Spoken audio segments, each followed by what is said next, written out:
Hello there, everybody, and welcome back to Circling Seattle Sports on Converge Media. After yesterday's Mariners game, I mean, goodness, So much excitement. Lots of up and down there. The Seahawks regular season begins later today. There's already some fans that we saw heading to the game as we got into the studio here today. The storm season ended. I mean, that feels like it was a month ago. It doesn't even feel like it was this past week, right? I mean, that took place. I'm still recovering, so Yeah, it doesn't feel that. We'll take a week before we recap that. The Sounders got a huge win against the second-seeded Austin FC, well, second place team in the MLS Western Conference. The Reign had a draw with Chicago, which is kind of meh, but I'll take the draw over the loss any day. Regardless, like another big week. All of these teams that are currently in actual playing are in a playoff hunt or were in the playoffs with the Storm. So, I mean, these are meaningful games. These are all meaningful games that are taking place, and hoping that the Seahawks are going to be playing meaningful games as the season rolls on. But that, we're week 1 of technically 18 because of bye week. Someone reminded us last week, technically 18, but I was more factoring in the actual games, 17. So yeah, it's a long week. It all starts with a big matchup. And, Belle, why don't we just kind of get into our Seahawks as we are preparing for Monday Night Football tonight? Yeah, so of course, as we all probably know, Russell Wilson is in town for tonight's matchup against the Denver Broncos. And we'll have more on that here, but we'll dive into some injury news first. So on our injury report, out is Tyler Ott with a shoulder injury and Alton Robinson with a knee injury.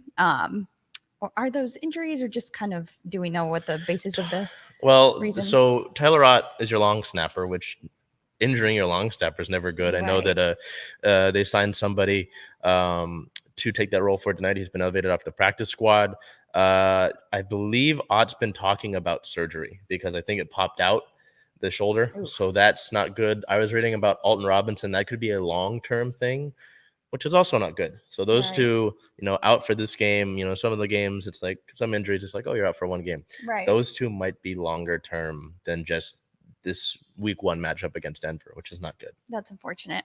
We move on to a doubtful. Artie Burns is doubtful with his groin. Questionable, we have Kenneth Walker III, of course, with that hernia issue, and then Damian Lewis with a knee ankle issue. So moving on to some team notes here. The team captains were officially named. Were there any names that surprised you to see on the list? Not really.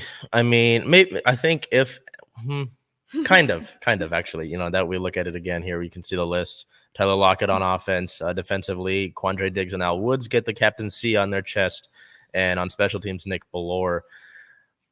I guess I'd say I was surprised at Woods and Bellore. More so is that I didn't, out of the current group on defense, maybe you think Jordan Brooks takes that role. Sure. Maybe he's not ready for that yet. Nick Bellore. Nick's a funny guy. I don't know how much of you seen that on any of the Seahawks socials or his Twitter. You should follow Nick on Twitter. He's got some funny stuff about DK. But I don't know who you'd necessarily take that role in the special teams, because your special teams group is, outside of your specialists with Jason Myers, Michael Dixon, Tyler Ott. It's like, who takes that spot? And Bellore plays defensively as well. He's one of your 3 inside linebackers on the depth chart right now.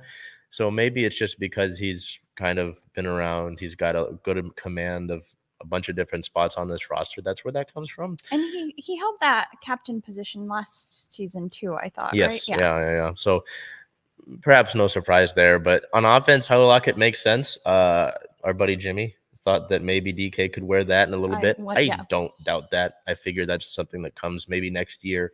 But Lockett, Tyler's been, at this point on the offense now, he's one of the longer tenured guys, which is funny to think about.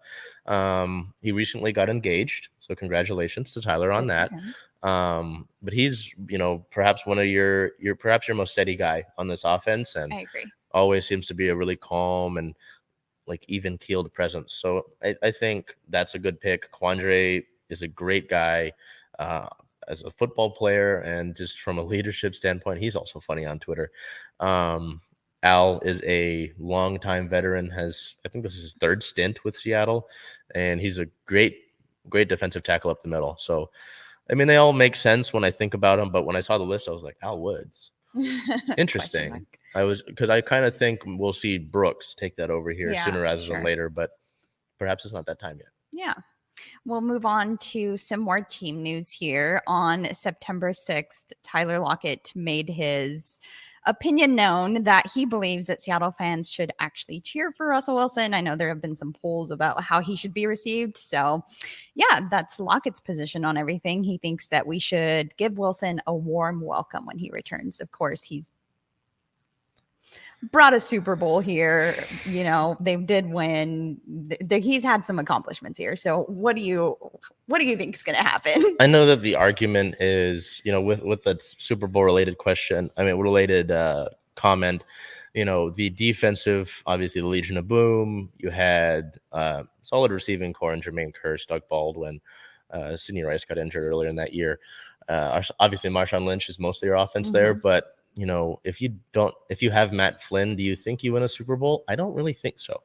And just you know, if you want to look at it and encapsulate his time in Seattle, the time at the Children's Hospital, and the years here, I think more of the frustration is obviously with how it went out, you know, how it all took place. And we'll get to this report here in a minute that was kind of a bombshell in the extent on the 8th, but it's more about how things fell out, how a bunch of the senior defensive players were kind of like, he's getting basically babied by Pete Carroll, and how it seemed like it was more of an individual thing, more of a my career, my stuff off the field, my accolades, rather than accolades precisely, rather than winning, you know, and trying to get back to that Super Bowl. Because there's a reports, I don't remember if you remember, I think it was Chiefs Buccaneers when last time the Buccaneers won it, and he was sitting there in some suite with Roger Goodell, and he looks pissed. He looks absolutely livid. And he said later that, oh yeah, I was pissed because I was watching these guys and I want to win a Super Bowl. I want to be down there on the field. Yeah. But then you get to this report that we're going to read, and it's like, do you care more about who because he did talk about legacy too. So it's a whole thing. I think more of the issue with people is how things went out, because with Bobby Wagner, it's like, he didn't want to leave. He would stay, and Seattle I still don't like that decision. I still don't like how that went down. But you would receive him with welcoming. Bobby Wagner would get a cheer here regardless. I know that's the Rams, and they're a division rival still, and again, they're the Rams. But yes, Bobby Wagner, you know, absolutely, compared to Russell Wilson. However you choose to receive him later today, or if you're watching this, however that goes down, that's on you. That's okay to you, which is interesting to me, because Pete Carroll said that he didn't take a stance. He said, however they do it, I'll follow them. And it's like, interesting. But so we'll get to that. I know Pete said something else here we'll look at. And then there's the fallout, which again, to me was kind of eye-opening, because I remember we were here. There were the reports the week of the draft that he wasn't getting traded. He said he wasn't getting traded. John Schneider said he wasn't getting traded. And I look wrong. You know, I got some Niner fans in the comments. I mean, how's Trey Lance doing? I don't know. He's not doing too well. Week 1 didn't look good. But I mean, you're going to be wrong in this business, you know. But it was, I don't know. It's interesting how it all went down. I'm just, you know, we'll see how that goes. Anyway, I'm rambling on. Yeah. So as you mentioned, Pete Carroll did make a comment about the team and where it stands. And he believes that the Seahawks can be a 10-win team still.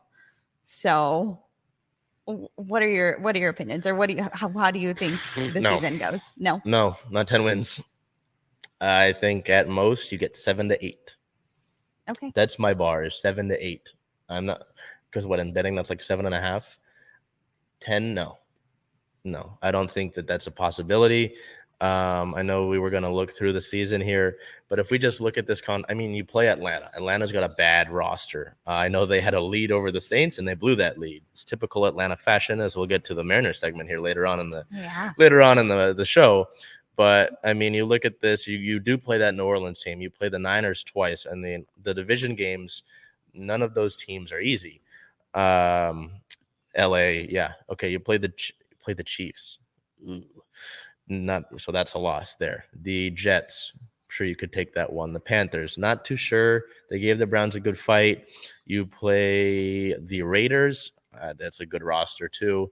And they pushed the Chargers. I thought that the Chargers had that one and they were able to come back a bit.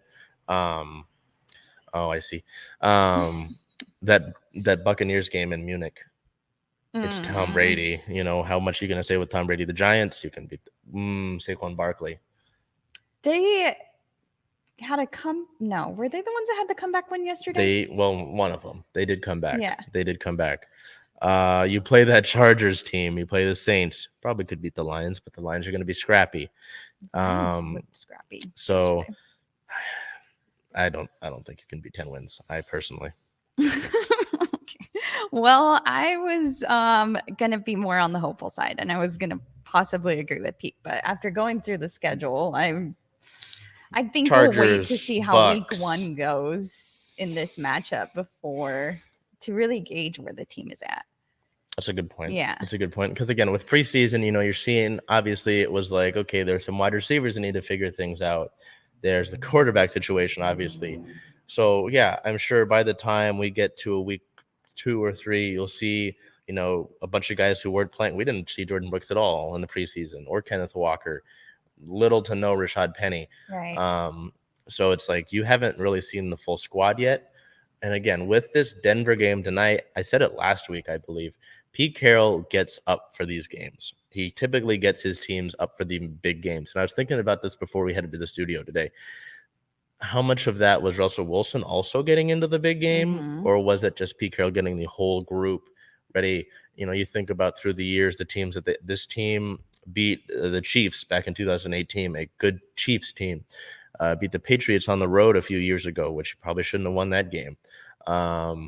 There's a lot of games that it's like you probably shouldn't have been in that contest, and you were able to stay in it. And so I am curious. I think they'll be in it. I don't think this is going to be anywhere near a blowout. I don't think it's a one possession game, win or lose. I'm not going to guarantee a win, but it's going to be a one possession game. I think they're really going to stay in it. All right. Let's hope you're right. Really. We'll move on to that Russell Wilson news that you were talking about and just the fallout that we've been hearing about in the last few days. Russell Wilson did confirm that the team tried to trade him a couple of times prior to his Denver move. Wilson was livid about the Seahawks and Pete Carroll not doing enough to help him get MVP honors, an award Wilson wanted badly to win. So that's that individual portion and that individual accolades that he was concerned about that you mentioned. And it's it's interesting because when big time players do win these awards, they say that it's, you know, it's only a part of what they do, and it's individual accolades are great, but they are still working on that bigger goal. So it's kind of interesting to hear the opposite, that you're like focusing on that individual goal rather than the team goal. Yeah, I mean, again, we're still in baseball season. So when Ty wasn't named the starter at the All-Star game, it was, you know, this would have been great. But at the end of the day, we're still chasing something bigger. Right. So yeah, hearing about that, because I don't know if I've told you this story, or the stories, I don't know if we said it during the podcast, but the reason CirclingSeattleSport started was because of that, like 2019, 2020 season, 2019 to 2020, where Russell was having a great beginning of the year and he wasn't getting enough talk about an MVP candidate. And so it was after that win against the 49ers on the road. I think Myers nailed a kick to win the game. And it was a fallout. If you go to the very first episode of the podcast, it was about that game. Okay. And it was just kind of like, I wasn't happy with the national media for not giving him enough of a spotlight. And so it's just really interesting to see that tie. But yeah, knowing that it was like, there was also a report that Super Bowl 49 Wilson called an audible out of a run play to throw that interception. He called an audible. There's a report. That's a report. I'm not confirming that, but so just stuff like that. It's selfish. At the end of the day, it's selfish. Yes. You know. Yes, it is. And there's more comments on here that, you know, pissed off his teammates, stuff like that. It's not good. I mean, it's really interesting to see this all. Yeah, and looking here, he was unhappy that the Seahawks scouted quarterbacks such as Mahomes and Allen. General manager John Schneider likely would have selected Mahomes had he been available late in round 1. So, I mean, if they're already scouting for your replacement, I can understand why that would bother you. A lot of the concern, too, was his mobility throughout the years. A front office source said that you look at the Bears game last year, there was one where, he does that rollout and he just didn't have the same speed as he did. That's some escapability. I watched Justin Fields yesterday. He made a great play to look just like old Wilson. But also part of this with Schneider and Carroll was that, how they always say, we leave no stone unturned. They're always in on everything. That was kind of the thought behind it. And you look at that with scouting those guys, but then we get to this next report about this potential trade. And it's like, geez, there might have been issues for a while here that were just underlying that we weren't aware of. Yeah. The Seahawks called Cleveland in 2018 to discuss a trade of Wilson for the number 1 overall pick, and Cleveland was not interested. So, and then moving on here, Wilson's public comments about wanting the team to invest in O-line angered Dwayne Brown and other teammates. Wilson's agent, Mark Rogers, and Hawks GM, John Schneider, began having discussions about potential trade destinations, even having heated discussions about where Wilson could end up. So there's a lot of backstory here. Moving on to some more of it. In a 2017 story, Seahawks defenders grew resentful in later years over their belief that Carroll gave Wilson preferential treatment. What do you define that as, or what do you think preferential treatment looked like? Well, what that was a lot of, because Carroll kind of, in reading this story, Carroll always had Russell's back. He was the guy who made the decision to start Russell Wilson over Matt Flynn back in that 2013 season, and always just kind of, it was interesting because it was always kind of like Pete had his back, no matter the comments about the O-line or wanting to throw more, the let Russ cook stuff, all of that, he had his back. And it was just about until after the 2021 season when those two discussed the possibility of a trade.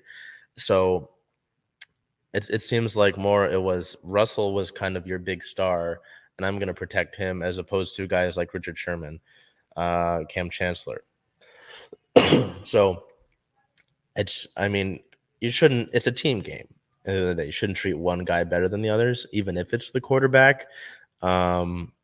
But just looking at that, seeing that, Pete always kind of had his back, despite Russell, obviously being upset about things, is interesting, because it's like the coach had your back. There was the hiring of Shane Waldron as the offensive coordinator a few years ago, and Russell had a bunch of interest in that. There was the complaining about the offensive linemen. I don't know. It's just really interesting to see Russell, how unhappy he was, how much his agent played into that, and just how it kind of became a headache for the team after a while to deal with everything that was going on. Does that, knowing all of this now, does that change your opinion as to how we should receive him?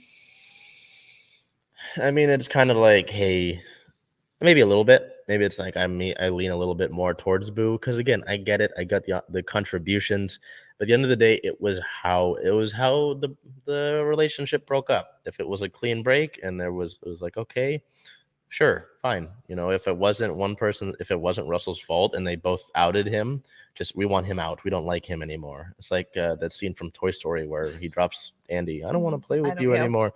Or Woody. Sorry. But it wasn't like that. It seems like Russell had been wanting to get out. He had been looking at potential, you just look at all of this and it's like, you claim you wanted to be in Seattle, all this stuff after the extension, even that he got a few years ago. I want to be a Seahawk for life. And there were still, like, in the back of the mind, there was still, they're not doing enough for me, and I get it. You look at now, we've got Charles Cross, but that didn't happen without the trade. No, yeah. And, so, but also part of it, look at with the big extension, how much of the success that the Seahawks was on Russell's rookie deal when he wasn't getting paid enough, that much, a lot of it, and then you get him the big money, and cap wise, you get kind of in a tough situation to get the big name offensive lineman. It's tough. At the end of the day, I don't like how it ended, and that's how I look at things. I think it's poor. I think it's bad, and I wouldn't blame people for booing him. I'm not going to blame you. I'm not going to necessarily encourage it, but I'm not going to look down upon you for it. I'm looking forward to seeing what happens there in tonight's game. But some good news regarding tonight's game. Jamal Adams will suit up for week 1. The safety is ready to go for the season opener versus Denver after breaking a finger on the first day of training camp. So, ouchie. Yeah, that's good news there. That about wraps up the news for our Seahawks. We'll move over to some league news here. And at the start of our notes here, Lamar Jackson. He wants guaranteed money. It's still the biggest hurdle between Jackson and the Ravens ahead of the quarterback's week 1 deadline to sign a deal. They didn't actually reach the deadline. Later reports said that he turned down a contract offer from the Ravens that is believed to be worth about $250 million. There were also reports that he wanted more in guaranteed money. So we'll see how that unwinds as the season goes forward. But he did start in that week 1 game. Stay out of the NFC. Don't care where he goes. Stay out of the NFC. Leave me alone. Don't care. If they can't reach a deal, you can't see the Seahawks. I mean, this has been brewing a little. No. I mean, with that money, no. Well, I don't think so. Because I think the report that we got yesterday after the $250 million was that he was looking for $160 to $180 million in guaranteed money. Unless they pull off some cap wizardry, I don't think you can do that. You'd have to work some stuff over. I mean, DK signed his deal last year. You're going to have a bunch of deals, I think, this upcoming year. Don't think you can do it. I don't think so. I think they're also more geared with the draft capital that they have. You're probably drafting a guy next year anyway. So, no. Again, stay out of the NFC. Leave me alone. No, don't come over here. Stay away. I didn't see the outcome of that week 1 game. Do you know what it was? If the Ravens won at all? Yes, they did. They played the Jets. Okay. Yeah, they torched the Jets. Okay. Yeah. So we'll continue to monitor that situation, and if Lamar Jackson moves anywhere, then we'll be sure to report it. Moving on to some Rams news here. They extended head coach and general manager. So they announced that they reached agreements to keep Sean McVay and Les Snead through 2026. So, and some more going on with the Rams news here. And Aaron Donald did almost retire. His agent sent a letter to the Rams to inform the league that he was retiring, but the team never sent it in. We're this close. That was kind of his retirement actually kind of came to my mind watching Thursday Night Football because they got torched. Didn't do well, and I was wondering, they showed him kind of on the bench, a little head down, and I was wondering if he thought about retirement in that moment. Oh, I'm sure he did. Because I mean, he's accomplished. It'd kind of be like Barry Sanders retiring. I'm sure he's got a ton of gas left in the tank, but he's accomplished a ton already. He doesn't need to be on the field. He got his ring, and so yeah, seeing him retire would have been great because he wouldn't terrorize us anymore. But to see that they didn't send it in, it's like, so they just basically held him hostage, and then they got to keep him. And then even McVay was going to step away for a little bit this offseason. There was talk about that, so he's going to stay for a bit more. Yeah. No rest for the Seahawks, but I don't know. It's really interesting. I think the Rams will be fine. I think they'll be fine. I know that Stafford's got kind of an elbow thing right now, so that's the biggest intriguing thought. Oh. I don't think you play them soon enough, though, to be able to get in on that. I mean, if with these division games, I'll take what you can get, especially against the Rams with the roster they have. They could still add OBJ. He's still a free agent. He's still kind of like picking and choosing. He's like, oh, I'm the belle of the ball. Pick me. Don't know what he's going to do. As to where he should go. Buffalo? Oh, goodness. Can you imagine that? Oh, yeah. We don't play them until December, so probably not. Yep. We'll be healed by then. Probably. That about wraps up our football category here. Of course, we're looking at tonight's game, and we'll have more to report on the outcome of that next week. So, as well as technically the 49ers game is this weekend. So we've kind of got to, because we're covering this because we're here on Mondays, we release a show on Mondays. The game will take place, an hour after our show. And then Sunday, the Seahawks play the Niners. So we'll have coverage of 2 games That's for you, exciting. which is a little bit big. So, again, look at that. The Niners game on the 18th is a 1:15 kickoff time. That is here in Seattle. So you open up with 2 home games, which is nice. But then tonight's game against the Broncos, 5:15 Monday Night Football. Russell Wilson's in town. Don't need to say much else. I think you stack up well. But moving on here to our Mariners, who are more exciting at the moment. Big homestand. I mean, Chicago with the White Sox. The White Sox are in the hunt for their own divisional lead, I believe. Well, they're kind of a little bit out, but they're playing for a spot in the playoffs. They're a little bit out. They're a good ball club still. The Braves won the World Series last year. They've got a great lineup from top to bottom and some solid pitching. And you play the Padres these next 2 days, and the Padres are also stacked as a lineup and are one of the better rosters in the entirety of MLB. So let's look back at the White Sox and the Braves series. So starting on the 5th versus the White Sox, a 3-2 loss, unfortunately. Played a game. Catcher Cal Raleigh, 1 hit, 1 run, and 1 RBI. A close one, but the Mariners unable to pull that one out. September 6th versus the White Sox, a 3-0 win. So the Mariners bounced back with a shutout of the White Sox. Played the game number 1. Starting pitcher Logan Gilbert. Gilbert, 6 innings pitched, only 5 hits allowed, no runs, and 9 Ks on the day. Player of the game number 2, his buddy, longtime teammate, catcher Cal Raleigh. 1 hit, 1 run, a 2 RBI, 2-run blast to give the Mariners some more insurance in the bottom of the 8th inning. On the 7th, to wrap things up, that was a different one. September 7th, to wrap things up, the Mariners will lose that one 9-6. Player of the game, third baseman Eugenio Suarez, 2 hits, 2 runs, 3 RBIs, a 2-homer game. Gino heating up, and we'll look at that more as he continues to heat up. Down, yeah. But unfortunate to lose this series against the White Sox. I mean, you look at game 1, you lose by a run. Here, you just uncharacteristically give. You were at the 7th game. Were you? No. No.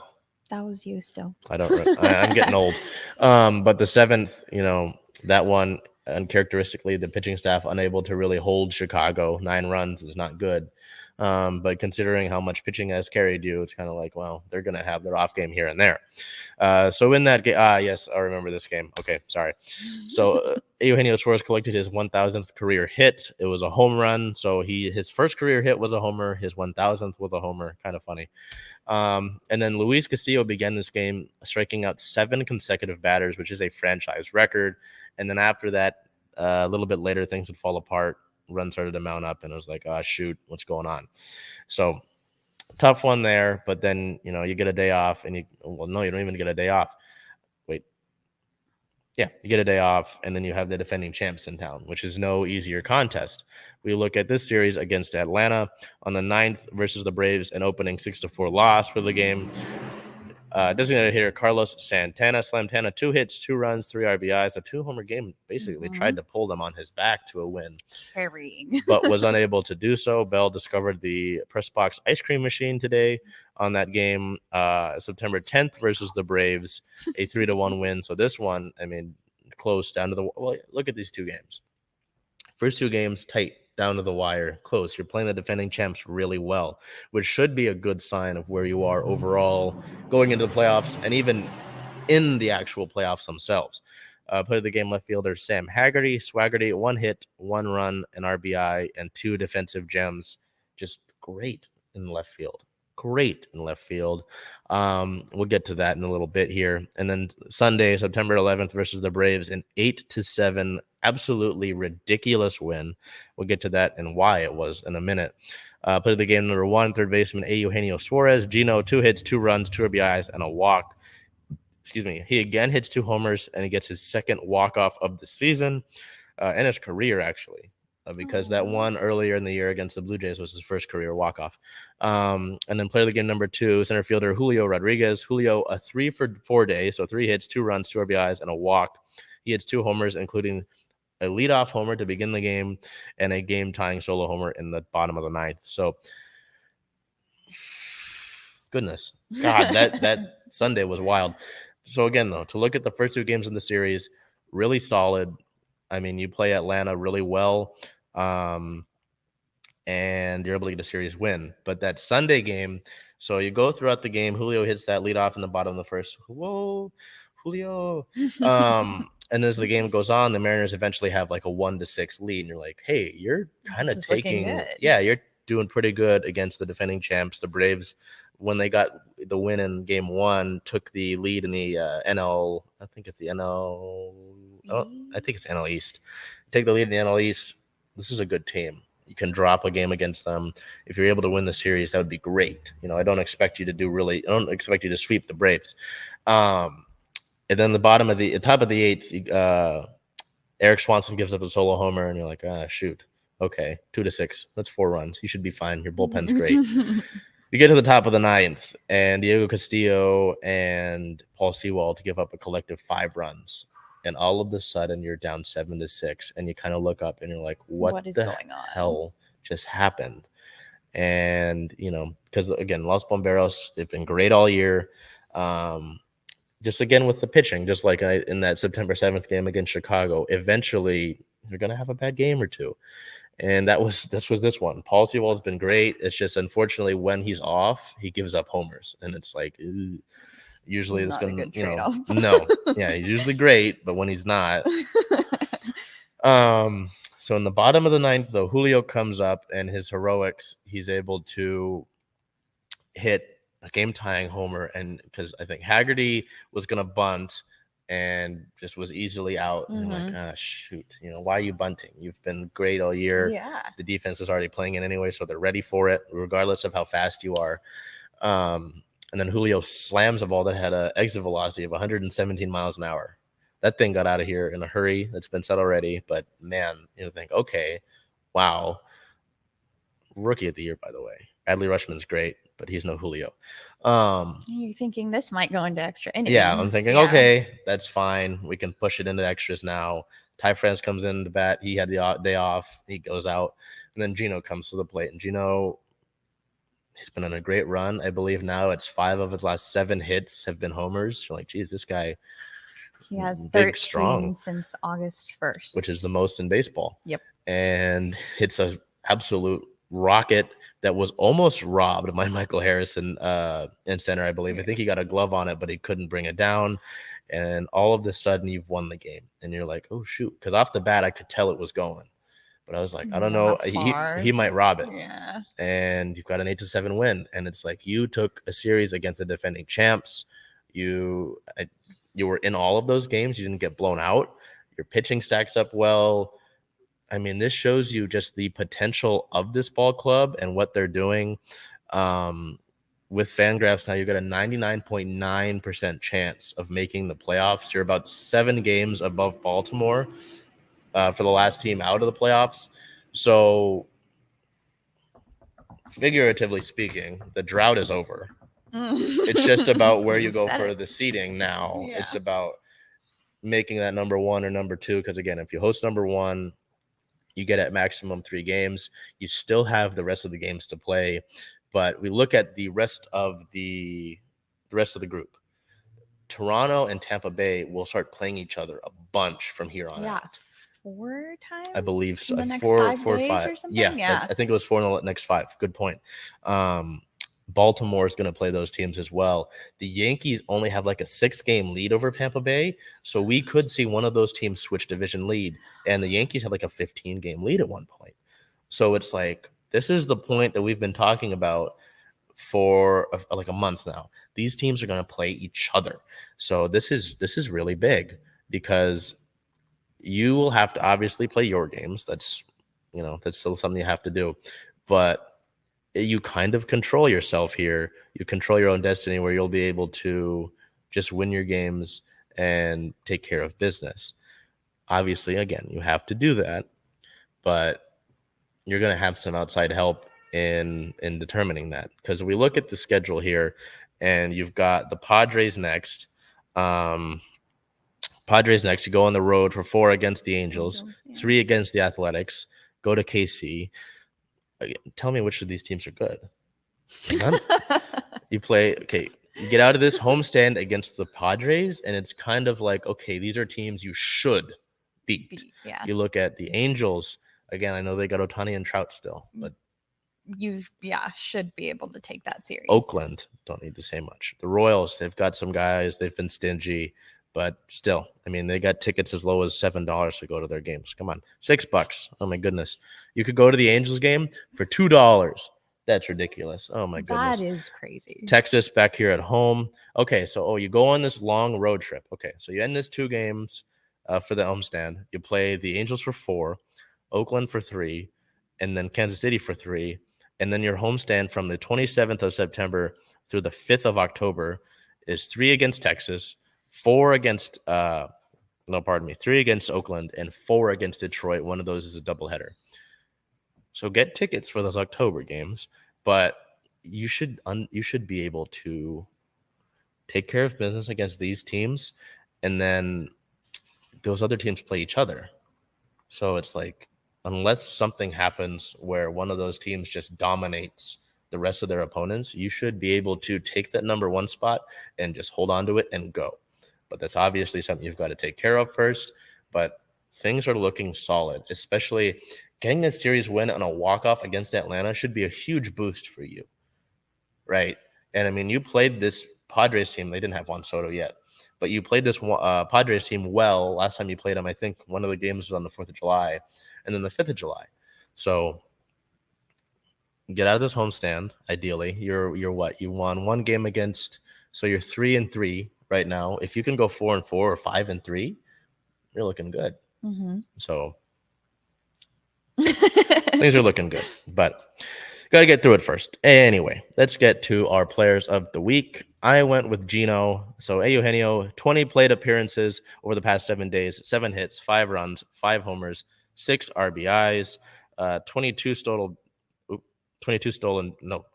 bases, 3 walks, a 350 batting average, 4.35 on base percentage, a 1.1 slugging, and a 1.535 OPS. Gino has been on fire lately. And I mean, going down the stretch, heading into the playoffs. I mean, we talked about this with the Storm, but who is the team you never want to play heading into the playoffs?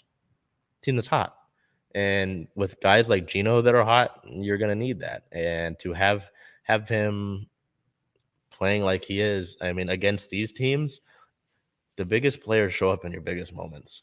And someone made the comment is, remember when we were here for spring training and that trade happened? It's not the Winker trade anymore. It's become the Suarez trade. And I'm not putting Jesse to bed. I think he'll be fine next year. Although people are. I get it. It's tough, but to that extent, Sam Haggerty should probably be starting in left field from here on out because of his defensive efforts.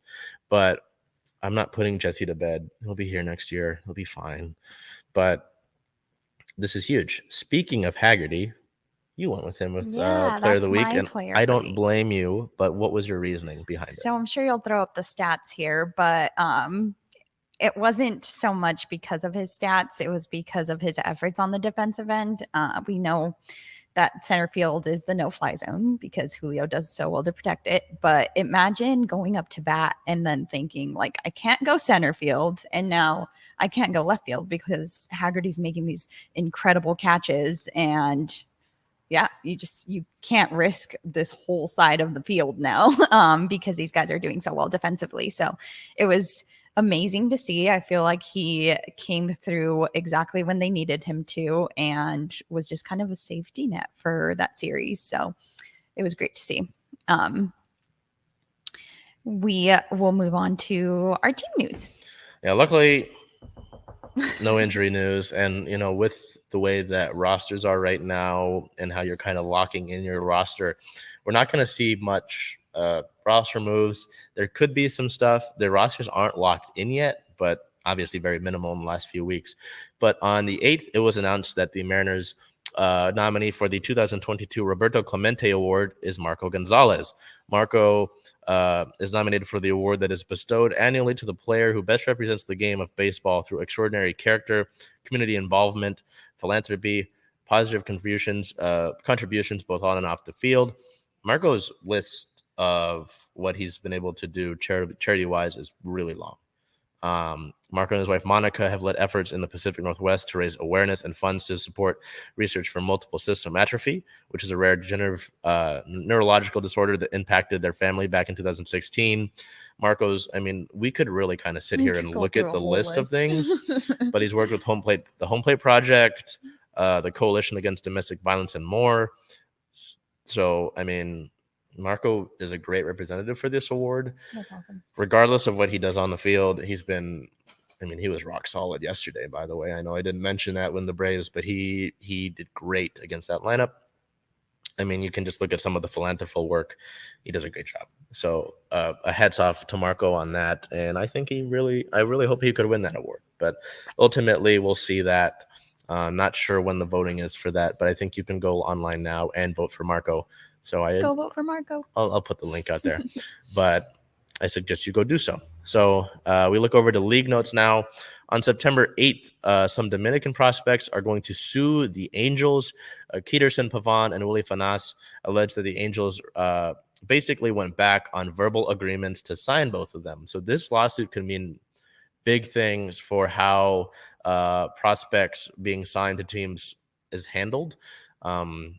I'm really intrigued to see how that all takes place because, I mean, with the Angels going back on base, oh, yeah, we're going to sign you, and then going back on that, I wonder how much this lawsuit will change.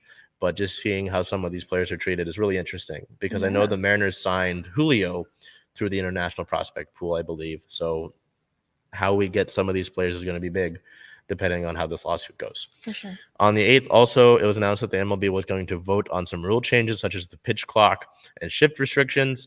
On the 9th, the MLB announced that they will recognize the Minor League Baseball Union. Minor League Baseball, the union itself, with MLB players will be voluntarily recognized by Major League Baseball Commissioner Rod Manfred said. So that's good to see. Better to see these minor league players actually treated a little bit better, hopefully a lot bit better. Considering just some of the reports that we've gone over with you over the past year. You know, it's been with some guys having to sleep in their cars, sleep on the clubhouse floor, you know, not really being able to pay for food, stuff like that. I mean, if you want your game to grow, you got to be able to treat the guys that are coming up through the minors better. Definitely. So, and then finally, I know we teased it on the news for the 8th, but on the 9th, MLB agreed to 2 major changes. So next year, officially, the league will implement a pitch clock and ban defensive shifts. So the full details on that, there will be larger bases in use starting next season. This was a unanimous vote. It's kind of a thing to avoid collisions, make things safer along the base paths. So they'll be bigger, which is interesting. The pitch clock, there will be 15 seconds for pitchers between each pitch with the bases empty. When there are runners on base, it'll be 20 seconds. So that should speed things up. I remember going to an Aqua Sox game earlier in the year, and there was a pitch clock, and we got out of there. There were a lot of runs, and you got out of there in like 2.5 hours. And it was like, hey, we just got here. What do you mean the game is over? So that should hopefully speed things up. Shift banning. This is going to be really interesting. It should affect some of our Mariners players. So if this is second base, there must be 2 defensive players on each side of second base with both of their feet on the infield dirt. So they can't go back into the outfield like some of those shifts. I know Carlos Santana and Kyle Raleigh are the most shifted players against in all of baseball. They're 1 and 2. It should really help Jesse out, hopefully, as well. So it'll be really interesting to see how some of our hitters do next year when that is banned. It'll kind of improve how athletic some of these guys are going to have to be. The hope with these changes is to increase action on the field, quicken the pace of the game, and reduce the amount of time it takes to play a game overall. So hopefully that takes place. On the 10th, it was announced that the Players Union and MLB have finalized union cards. Minor leaguers represented by MLBPA will present union authorization cards next week, setting up a collective bargaining agreement negotiation, and we'll see how that continues on with the minor league union and how MLB reacts to it. So we look over to this next week for our Mariners. They have a 79-61 record. They're second in the American League West currently. Again, the Astros have like an 11-game lead. I don't see that going away anytime soon. The Mariners currently sit at second in the AL wild card. They're a half game back. They're technically tied with Tampa Bay for first, but because Tampa Bay has a tiebreaker, Tampa Bay gets the number 1 spot at the moment. And they're half game ahead of Toronto. So, again, let them play each other. take the lead, run with it. Looking ahead, the Mariners play 2 games against the Padres tomorrow, the 13th, with a 6:40 p.m. first pitch.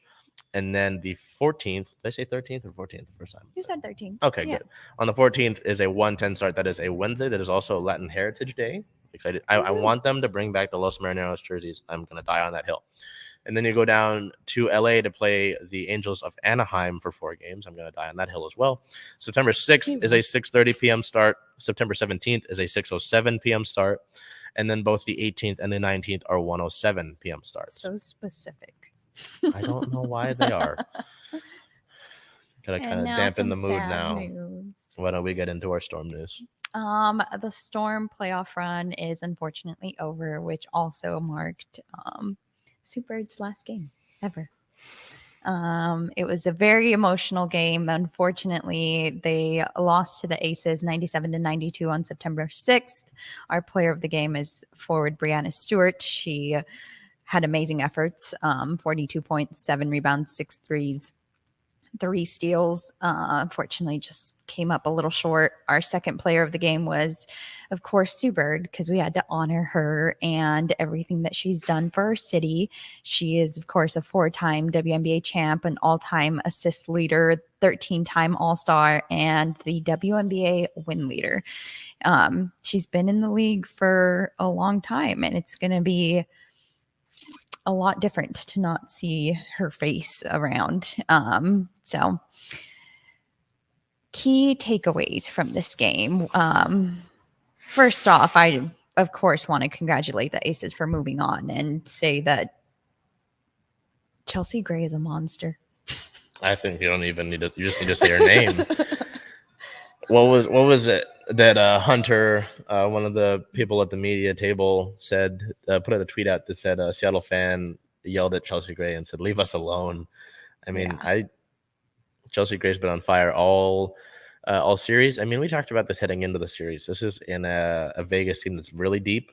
They've got a lot of great scorers. I mean, for a time, Kelsey Plum was coming off the bench for them.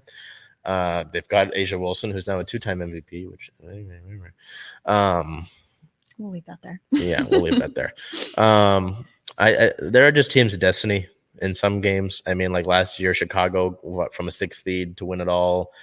The Rams. I mean, but there are teams of destiny, right? And I think the Aces are one of them. I think they are going to blow by. Well, they squeaked out game 1 against the Sun, but I think they're going to win it all. I think Vegas wins it all. They've got so much talent on that roster. Becky Hammond's a great coach.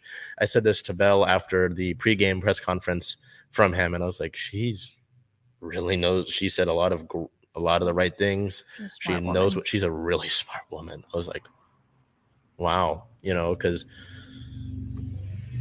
So yeah, I mean, both Belle and I were kind of left in shock.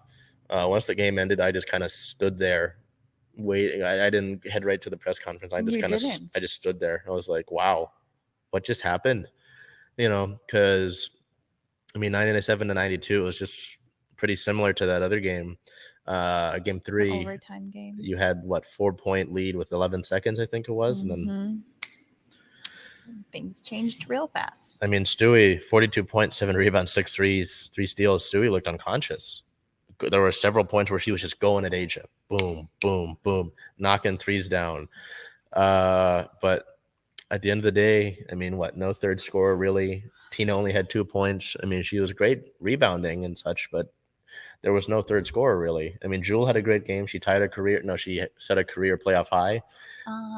Gabby Williams had some impressive plays in there to tie the game and even give the Storm the lead at one point. And I mean, I think the biggest thing, like you said at the start of the season, was we both agreed who's going to help the big 3. And that's exactly what it felt like in this last game. Jewel and Brianna were doing Jewel and Brianna things, and they had apparently agreed before the game that they had to leave it all on the floor, and they certainly did that. But against a team that has, like you said, Asia Wilson, Chelsea Gray, and then Jackie Young found her groove late in the series. So Raquana Williams in game 3 hit a bunch of threes in the fourth quarter. Yeah, I mean, you just run out of firepower at some point, right? How much of that for next year? Well, I don't even want to think about next year because obviously with Sue retiring, I mean, we looked. You mentioned it, right? With 4-time champ, all-time assist leader, 13-time All-Star, the most gold medals, tied for the most gold medals with Deanna, for the most gold medals in basketball, either way, men's or women's. WNBA win leader, should have a statue and her number retired sooner rather than later. We'll have to reflect. It's too big to reflect this week. We can't do that. We'll do that next week. Yeah, and I mean it just goes to okay. I mean, not to go too far ahead, but who leads your team now? Because Well, Stewie's not under contract. You've only got two players right. under contract, That's what I was gonna and say. it's Mercedes and Jewel. Yeah. You got and Jewel for that one more just- year. Ezzy's a restricted player, and it's kind of like if Seattle wants her back, she'll be back, and they want her back.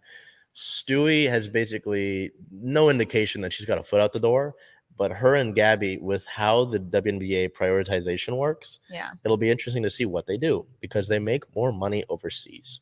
It's the reason why Brittany Griner was Sad over in truth. Russia in the first place. We haven't heard about her in a while. That's heartbreaking. I thought about that the other day too, because I get Brianna Stewart's tweet every day. And so it does cross my mind at least once every day.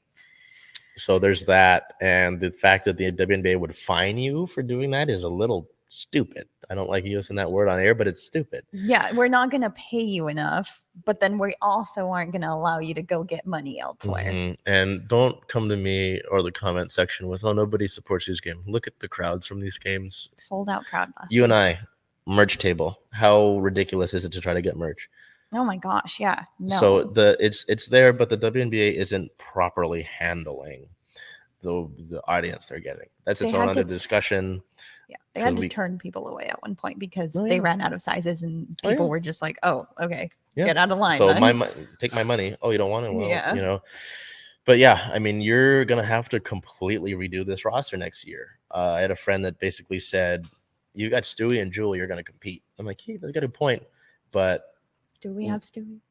I don't know, Right. not officially, Right. right? So, and there were reports that with the open job that LA is gonna have, that Noe might go there, but Noe sounds really committed to here. She So I shut doubt that that. down. I thought, yeah. I doubt that.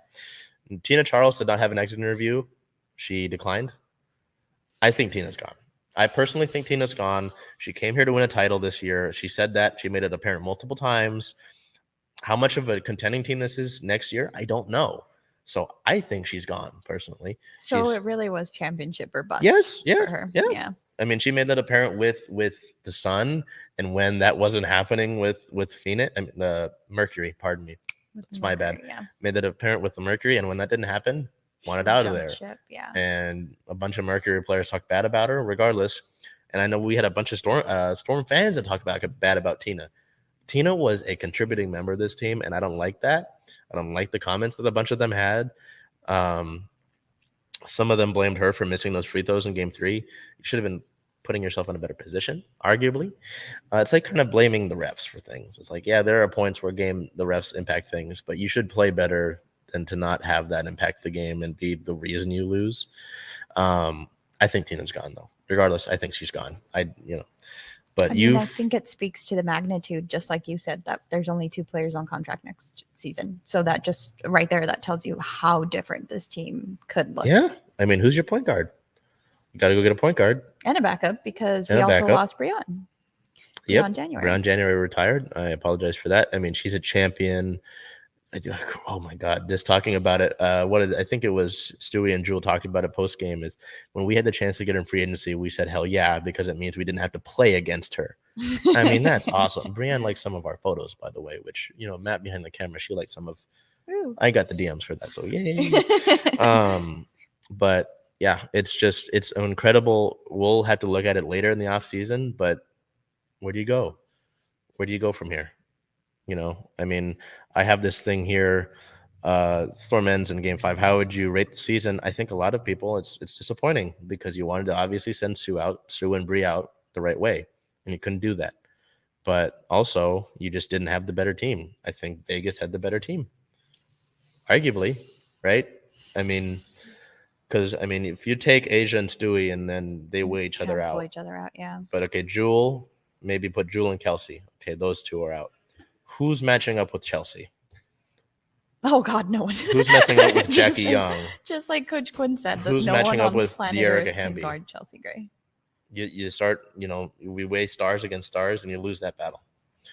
And you got a great, and that's nothing on Noe either. No. But you've got a great coach in Becky Hammond. So it's just how it rolled. It's just how it was. It's obviously really sad, but we'll have to reflect on the season next week and just look at things. But yeah, just really unfortunate. I mean, this news next is a little bit nicer, right? Yeah. Yesterday, right? No, 2 days ago, Swin Cash was named to the Hall of Fame as part of the class of 22. So just a few pointers here on Swin. She spent the 2008-2011 with Seattle.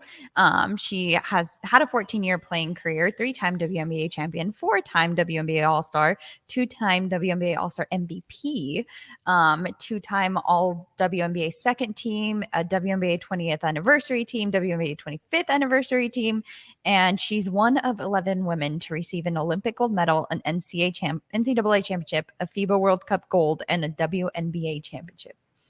That's your last name's Cash too, by the way. Know, you're a basketball really player cool and your name. last name's Cash. I mean, Yeah. come on. Yeah. So congratulations to her. It's much deserved. Of course, that about pretty much wraps us up. The WNBA Finals have started. The first game was yesterday, and the matchup is the Sun and the Las Vegas Aces. So first title for either of those teams. So whoever wins get their first big. title.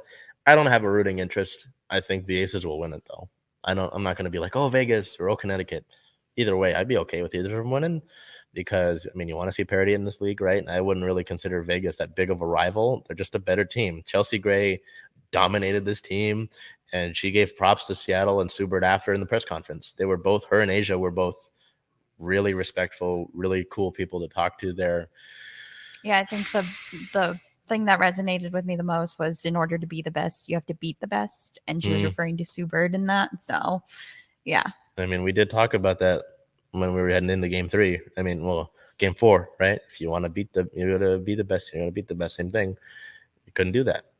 So that ends our Storm season for the year. And like Charles mentioned, we'll wrap up next week, but the team could look a lot different next year. So we move on to some better news here from our Sounders. Kind of surprised. I mean, this was the road that you needed to. It's like you ever go on a road trip and maybe there's just like a big hurdle you have to go through. This was your huge hurdle. I mean, Austin's the second best team in the West, points wise and standing wise. They were without their MVP candidate. He was on the bench. But, I mean, this is still a good club. Obviously, it's a team game. So you've got to play around that. And the Sounders were very much up to the task, winning 3-0 over Austin. Player of the game, Raul Ruiz. I mean, that we talked about this with CCL, didn't we? Who steps up in the moments that the Sounders need it? It's Raul. The Peruvian, just incredible. Didn't you say he had that clutch gene? He does. I mean, again, if there's a guy that's a good point. If there's a guy that does, it's Raul. It's ridiculous. So September 10th versus Austin, a 3-0 win. Raul, 8.9 match rating, 2 goals, 3 total shots, and 88% passing percentage. This was just pretty wild. I was over working the Mariners game because of some things that were unfortunate, but still keeping along with this and still had an article about it. And Seattle jumped out to a 2-goal lead early, and they were able to shut out Austin. And just, I was like, what the hell is happening? They just decided to kick it into gear all of a sudden. Yeah, because, I mean, from here, the road gets much easier, right? We talked about this last week. Get over the big bad, and then you've got a team. Vancouver is still a rivalry game. They're still going to probably play hard because it's a rivalry game, but they're far out of playoff contention. Cincinnati's the closest to that amongst your next 4 games, and they're like 6 spots out of, I mean, points-wise, they still could technically make it, but they've got like 5 teams ahead of them for that spot. So, like, it's not necessarily like they're going to make it.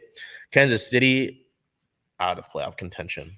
San Jose, out of playoff contention. So these, I mean, it's with, if you play like you did against Austin, which you can't, replicating that's not always easy, but if you're able to replicate that, you should probably win out or go undefeated on the way out. Including Austin, with those 5 games through end the year, you could probably afford to draw one of them, and that would have you'd like to have used it there against Austin if you needed to, but you should probably win out. I mean, Austin, again, this was their 3rd straight loss. This is a good team. They're in bad form right now, but ultimately you should be fine. I mean, you should be fine. You hopefully get Christian Roldan back sooner rather than later, but ultimately you showed what you could be. And I'm really intrigued to see what Sounders team we get to end the season, because last year they didn't win in their last 7 games. Well, and with these teams that are making playoff runs, they're trying to make a playoff run. We've talked about getting hot at the right time. Mm-hmm. So do you think this is it for the Sounders, maybe? If this is the table is set for them to do so, whether they properly do that, you've got the circumstances, you just have to execute now. So it's like, if I give you the key, you just got to go and use it. Mm-hmm. Go and use it. I mean, this is your big moment to do that. Do I think they can? Yeah, sure. They'll do it. They're going to make the playoffs this year. They're going to squeak in, but they'll do it. So we'll look back at this in 4 weeks, but I hope I don't get more comment. Oh, you were wrong. We'll get it, but So looking at team-related news here, not relatively quiet, but on the 7th, it was announced that the Sounders and the Puyallup Tribe of Indians Emerald Queen Casino announced a new naming rights deal, proudly introducing the Emerald Queen Casino pitch at Lumen Field. So the pitch itself has a name now, and an expansion of the already successful partnership between the Rave Green and the Puyallup Tribe of Indians, whose logo appear on jersey sleeves and whose Emerald Queen Casino serves as the official casino entertainment partner of Seattle Sounders FC. The club and tribe today announced an exclusive naming rights deal for the home of the Sounders matchday pitch, known as now the Emerald Queen Casino pitch at Lumen Field. In addition to this branding throughout the stadium on match day over a variety of assets, this deal also includes incorporates civic elements with a new Sounders FC and tribe development program encompassing elementary through post-secondary age youth from Chief Leshy schools and delivering comprehensive year-round programming to positively impact the community. I know also that the Sounders and the Reign partnered together to create a new pitch for young people, kids. I almost said young people.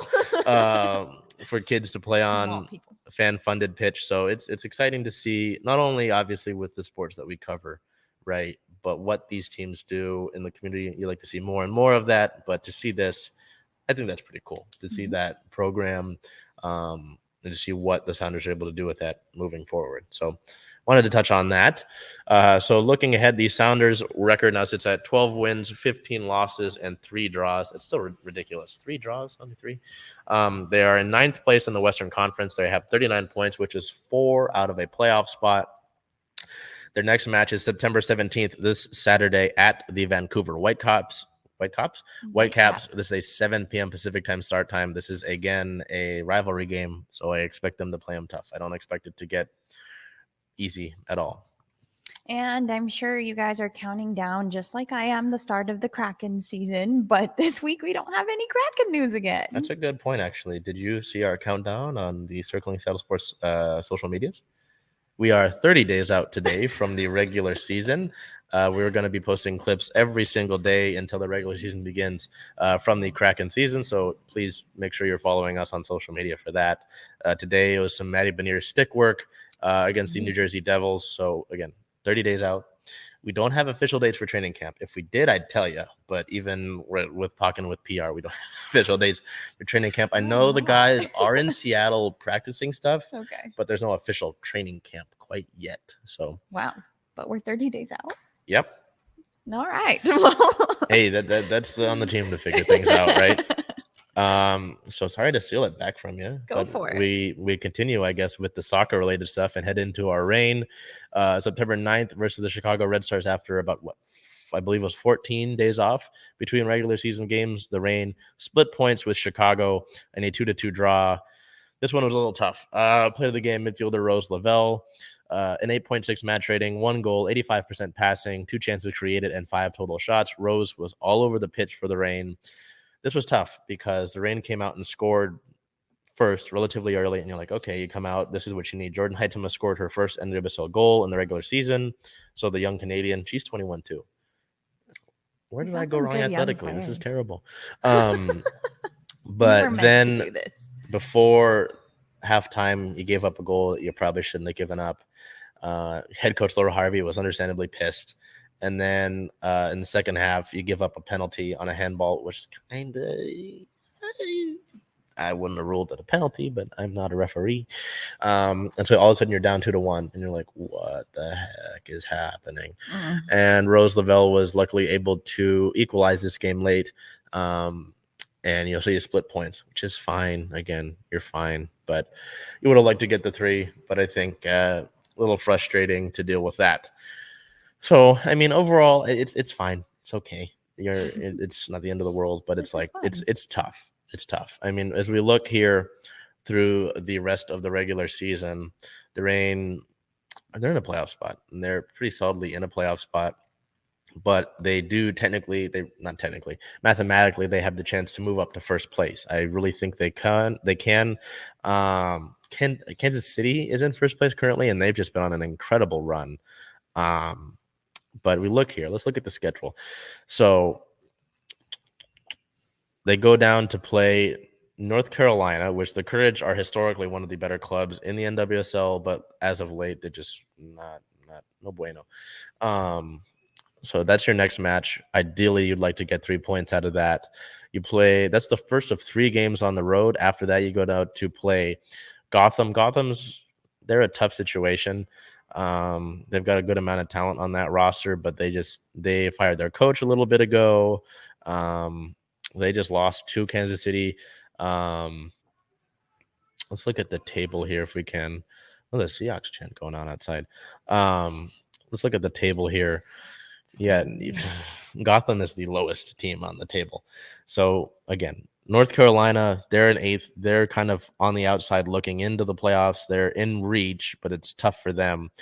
Gotham is at the bottom of the playoffs, of the entire table. They've lost their last 5 games. They've lost them all. And then they wrap it up with Houston, and Houston is the 4th team. They're right above you, and that wraps up your road trip. So 2 games you should ideally win, and then that game against Houston is a good contest for you, considering that right now they're right above you. And then you wrap up the season at home on October 1st versus the Orlando Pride. And Orlando, mathematically, I'm sure they're in it, but they're out of it as well. So the Reign have all the talent in the world, and they can do it. But, going on a 3-game road trip isn't exactly easy. No. And then you come back home to play Orlando before things get really serious. So I think they can handle it, but we'll take it 1 match at a time. So we look over to team-related news here on the 7th. I know last week Megan Rapinoe was named Player of the Week. She upped herself and won Player of the Month. So Pino played in all 4 of the Reign's matches in August, helping the team to a 2-win, 1-loss, 1-draw record throughout the month. The Reign original posted a total of 330 minutes across all 4 of those games, scoring 4 goals, including the winner against the Pride on the 26th. In addition to all of these goals, Pino added 3 assists. She's been incredible with the Reign attack, taking 18 shots, which doesn't include the shots that were blocked, 7 of those which were on target. She's 37-year-old, created 15 chances for the Reign, won 37 of her duels, and took 304 touches. So really just kind of leading the attack for the Reign up top. It's her 4th time winning this award after taking home the honor in March of 2018, July of 2017, and most recently August of 2021. She's tied for the most Player of the Month honors in the NWSL, along with her former teammate Kim Little. So that's Kimmy. So not only did Pino win Player of the Month for August, but she was also named, along with teammate Sofia Huerta, to the NWSL Best 11 of the month of August. So Huerta was as sturdy as they come for the Reign. Sofia, we look at like value for players on this team, Sofia's right up there with anybody else. and set up the game-winning goal in the Rain's win over Orlando to earn a spot on the best 11. Whenever Sophia records her next assist, it will tie her for the league's career assist record at 30. So That's insane. Sophia, I remember, she's played out of position for a decent amount of her career. And now that she's at her left back, her outside back spot, it's been like a rejuvenation for her, which started last year, like midway through last year. I did an interview with Sophia last year at the beginning of the year, and we talked about it, asked about if she wants to play there. She said, I'd love to play there, but that's just not where I'm at right now. And there are a couple interviews I've done where like things go up for that player after that, and I'm like, that's really cool. I don't take responsibility. And we look at Pino. I mean, we just went over all of that with what she's done. So I think those are both two deserving players, and they've helped lead the charge. And I mean, those two are pretty good veterans, but they're obviously really contributing to this team and everything. So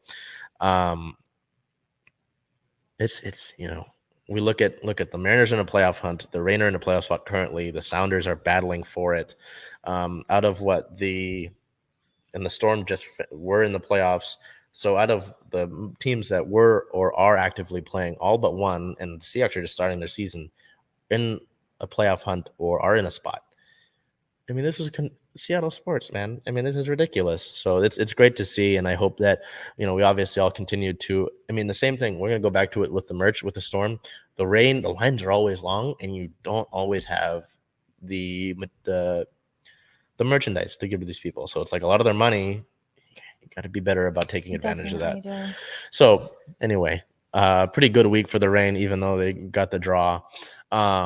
In league-related news, this one's pretty stunning. I mean, Crystal Dunn, it's unfortunate that she plays for Portland, but she's great. U.S. Women's National Team and Portland Thorn Star is aiming to make her return to the NWSL in the next few weeks, but this is just 4 months after giving birth. Jesus. Sorry. Yeah, 4 months after giving birth, and within probably this month of September, she'll be back to playing. That's amazing. At a professional level, which is, and Portland's the second best team points-wise in the league, so it's not like she's joining some low-rate team. I can't fathom it. I won't try to. Body. Yeah. So the Rain sit at a 7-win, 4-loss, 7-draw record. They are fifth in the NWSL at 28 points. They are in a playoff spot. They're 3 points out of second place and 4 out of first. So if they go on a little bit run here, take the Shield. Yay. That would be what I believe their third Shield in club history. Looking ahead, their next match is September 17th at the NC Courage with a 4:30 p.m. Pacific time start. No Seawolves news. No Dragons news. We head to Star of the Week, and this was a unanimous pick from us both. I could have gone with Megan for winning Player of the Month and going to the 11, but for the sake of being different, both of you and I went with Gino.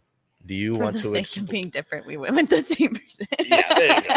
I mean, so what was your decision behind that? There was obviously he's playing phenomenal, and that walk-off win. And then in his post-game interview with Jen, he said that he knew as long as Julio got on base, they would win. Yeah.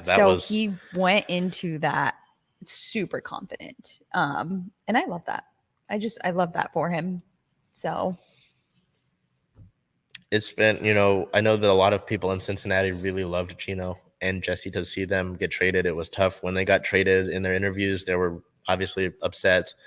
Not like angry, but like there were tears. And there in one of the photos, you can see Gino's got 206 on his cleats. So just to see how those two have really embraced this city is really cool. Like you said there with what that quote was, and you tweeted this out because I didn't hear it it was on the broadcast, but it was, this is our city. We have to defend our city. That was really cool. Yeah. I mean, that if that doesn't give you a sense of pride, I don't know what does. For a guy, obviously he's not from here, but to be traded here and it's his first year here, at the beginning of the trade, it was kind of like, oh, he's part of it. We were going to eat his salary.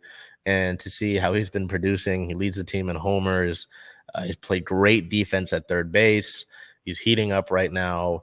Not heating up. He's heated up. He's like a ball of fire. He's that's really special. And so also, I'm going to say it's good luck. He asked me how I was doing the morning of that game. Yeah. Oh. So Jealous. when it gets announced that the Mariners have clinched playoffs, you can hold me to this. We'll do this. What will that You're be? gonna dye your hair. The Monday after the wild card. I will dye what hair?